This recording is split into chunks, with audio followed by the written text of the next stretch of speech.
शिक्षा मंत्री पापी हैं, भ्रष्टी हैं, उनका बुद्धि भ्रष्ट हो गया है, वो पाप में संलिप्त हो जाएंगे। हम सब मिलकर के उनको श्राप देंगे, उनका जो है सो अस्तित्व समाप्त हो जाएगा। वैसे पापी को शिक्षा मंत्री हाय हाय कर देते हैं। ऐसा रामायण सिखाती है। ये शिक्षा मंत्री को बताना ये नहीं कोई, हरि को भजे सो हरि को होई। धर्म का आघात नहीं सहेंगे, मुर्दाबाद मुर्दाबाद मुर्दाबाद। शिक्षा मंत्री हाय हाय धर्म करो, धर्म करो। ये जो आक्रोशित नारे सुन रहे हैं आप, ये हिंदू धर्म के धरोहर हैं। ये सब ब्राह्मण देवता हैं जो कि शिक्षा मंत्री के बयान से आक्रोशित होकर पुतला दहन कर। जो घटना है जिनके द्वारा हाय की बात हो रही है, उनके लिए पूरे देश के जो भी शिक्षाविद हैं, जो शिक्षक हैं या फिर जो प्रबुद्ध जन हैं, उनको इस बात करनी चाहिए। क्योंकि बिहार का शिक्षा व्यवस्था के बारे में सब लोग जानते हैं कि किस गट तक गया है, लेकिन यहाँ एक शिक्षा मंत्री जो के द्वारा ऐसा बयान आता है जिसको लेकर पुतला दहन करना पड़ता है। पुतला दहन भी ऐसा कि उनका व्यक्तित्व के साथ आप कह सकते हैं। अब इन्हीं लोगों से जानते हैं कि आखिर शिक्षा मंत्री, शिक्षा के जो मंत्री है, उसका पुतला दहन क्यों करते थे। क्यों जी देवता जी, शिक्षा मंत्री, बिहार का शिक्षा मंत्री तो ऐसे भी गत में है, तो आप पुतला दहन कैसे कर दिए? देखिए, संज्ञान यह है कि माननीय शिक्षा मंत्री ने रामचरितमानस, जो भारतीय सनातन धर्म का एक ऐसा ग्रंथ है जिस ग्रंथ से मर्यादा पुरुषोत्तम की उपाधि भगवान राम को मिलता है, और हमारे समस्त जीवन के दिनचर्या में राम रोम रोम में बसे हुए हैं। उन्होंने उस धर्म को, ग्रंथ को विद्वेष पूर्ण बताया, उस धार्मिक ग्रंथ के ऊपर आघात किया, राम के ऊपर आघात किया, तुलसी बाबा के ऊपर आघात किया। तो यह असहनीय पीड़ा हो रही है हम लोगों को, जिससे हम लोग जीते हैं। हमारे रग रग में राम है। जिस राम का नाम लेकर के इस देश का उत्थान होता है, उसी राम को बदनाम करके वो अपनी राजनीतिक रोटी सेकना चाहते हैं। यह कतई बर्दाश्त पूर्ण नहीं है। आप लोग उसी तुलसीदास जी के द्वारा रचित चौपाई के साथ कहते हैं, कर्म प्रधान विश्व करी राखा, जो जस कर ही तस फल राखा। तो आप छोड़ क्यों नहीं देते हैं, माफ क्यों नहीं कर देते? चूंकि ब्राह्मण देवता है। हम कुछ कर तो नहीं सकते, लेकिन विरोध प्रदर्शन करना हमारा इस जो लोकतांत्रिक अधिकार की बात कर रहे हैं। अधिकार है। लोकतांत्रिक अधिकार में अब चूंकि प्रबुद्ध धर्म है, हमारा धर्म है कि जो रामचरितमानस जो कि तुलसीदास जी की रचित है, और उसका अपमान शिक्षा मंत्री ने किया है। तो महाराज जी, ये भी तो है ना कि आप बहुत सारे जो हमारे चौपाई हैं रामचरितमानस के, वो हमारे साहित्यिक में, किताबों में, उपदेशों में उन लोगों ने जो पढ़ाई किया वो भी तो किए होंगे पढ़ाई। जरूर किए होंगे, लेकिन उनको इसका ज्ञान वो नहीं ले सके। यह ज्ञान यज्ञ किताब है। अष्टादश पुराणे सु 18 पुराण का तत्व इसमें पाया जाता है। और लिखे हैं कि नाना पुराण निगमागम सम्मतम, तुलसीदास जी लिखे हैं नाना पुराण निगमागम सम्मतम।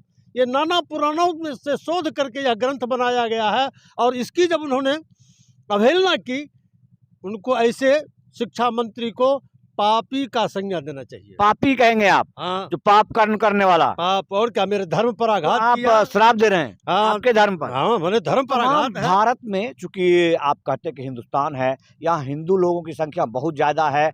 यहाँ जो लोग हैं आप उनको अल्पसंख्यक बहुसंख्यक में बांटते हैं।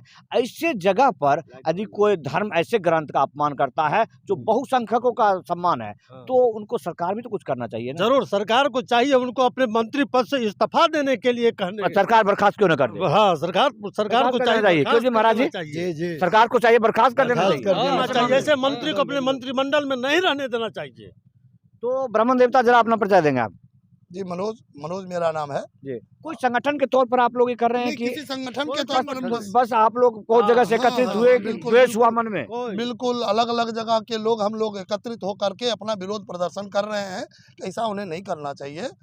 वह एक सम्मानित पद पर हैं, पद की मर्यादा को बरकरार रखें। पर लोकतांत्रिक पद की मर्यादा, वो भी शिक्षा मंत्री हैं आप, तो बरकरार रखना चाहिए, बरकरार रखना चाहिए। 50 गांव से हैं, एक दो गांव से, अभी हम 25 बेगूसराय जिला के 50 गांव के हम सभी ब्राह्मण देवता जुटे हुए हैं, और सब मिलकर के इसका विरोध करते हैं, और मुख्यमंत्री जी से आग्रह करते हैं कि अपने मंत्रिमंडल से उनको इस्तीफा दिया जाए।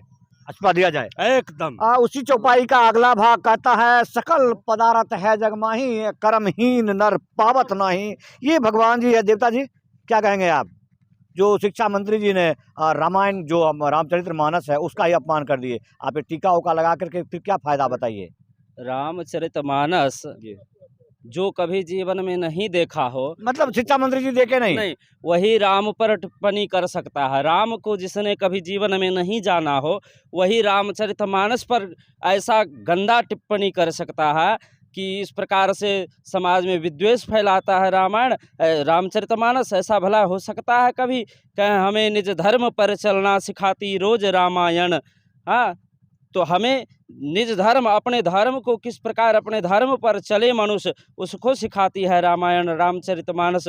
और तुलसीदास जी तो इतने सुंदर ढंग से सभी को संपादित किया, सभी शास्त्र सभी पुराणों को एक जगह संपादित करके उनको सभी भारतवर्ष ही नहीं पूरे विदेश में भी, अन्य देशों में भी रामचरितमानस पर अनेकों शोध हुए हैं।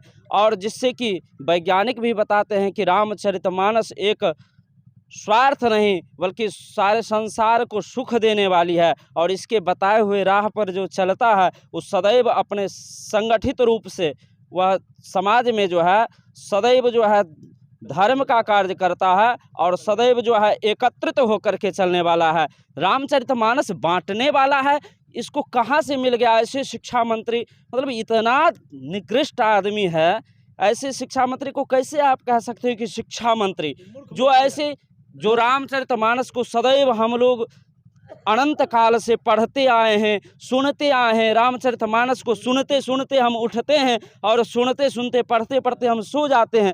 ऐसे जीवन काल में हम जी रहे हैं। और ऐसा हमारे बिहार का दुर्भाग्य है कि बिहार को ऐसे शिक्षा मंत्री मिले हैं जो रामचरितमानस के बारे में दुर्व्यवहारपूर्ण बातें करता है। तो ऐसे शिक्षा मंत्री को जल्द से जल्द, हमें तो नीतीश कुमार जी से कहना है कि ऐसे यदि आप इस आदमी को बढ़ावा देंगे तो हाँ, एक दिन ना एक दिन हमारा धर्म जो है दूसरे के चंगुल में फंस जाएगा, फिर आप भी कहीं के नहीं रहेंगे। तो ना रहेगा बांस, ना बजेगी बांसुरी, फिर आप ताली बजाते रहेगा। ऐसे नीतीश कुमार। रामचरितमानस एक ऐसे व्यक्तित्व के नाम के साथ है, एक ऐसे अवतार के साथ नाम है जिसमें राम के चरित्र का वर्णन है, और एक ऐसा प्रत्यक्ष देव, एक ऐसे अवतार जिनको मर्यादा पुरुषोत्तम कहा जाता है और उनके लिए कैसे उग्र हो रहे हैं। तो मैं इनके बातों से पूर्ण रूपेण सहमत हूँ कि रामचरितमानस, जिसमें कि बहुत सारा, यदि राम की बात करेंगे तो सीता की बात भी करना होगा आपको, क्योंकि सीता मैया के बगैर राम पूरा होता नहीं है। और सीता मैया का जो जन्मस्थली है वो बिहार से जुड़ा हुआ है, और उसी बिहार के लोग रामचरितमानस का अपमान करते हैं। तो आपको क्या लगता है?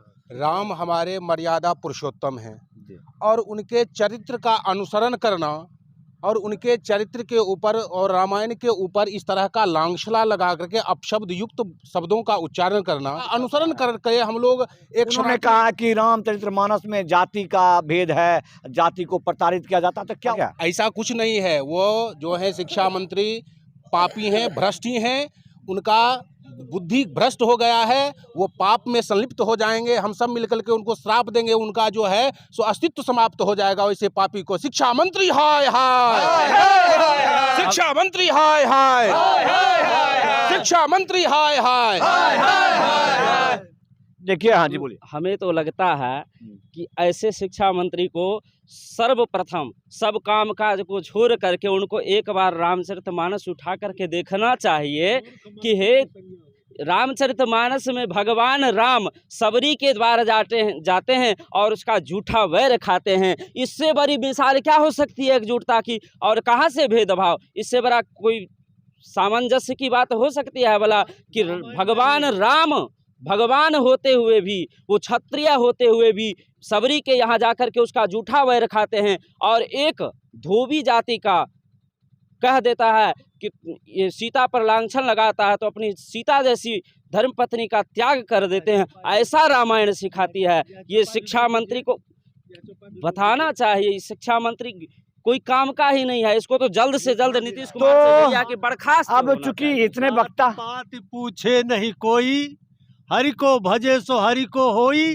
तुलसीदास जी ने लिखा है उसी रामायण में। तुलसीदास जी के रामायण के शब्दार्थ के साथ छोड़ता हूं कि जात पात से कोई आधार नहीं बनता है। जो हरि के भजते हैं वो हरि के हो जाते हैं, अर्थात जितने भी लोग हरि को भजने वाले हैं उनका जात नहीं रहता है जब वो भक्ति भाव में चले जाते हैं। वक्ता बहुत हैं और ये समाप्त होने वाला नहीं है, लेकिन जो शब्द निकाला गया है, यदि वो शिक्षा मंत्री हैं, वास्तव में बिहार के शिक्षा मंत्री हैं, जिस बिहार का बहुत बड़ा स्थान रामचरितमानस में है, तो हमें लगता है कि तमाम बिहार वासियों को इस चीज़ का विरोध करना चाहिए जिस प्रकार से इन्होंने किया है।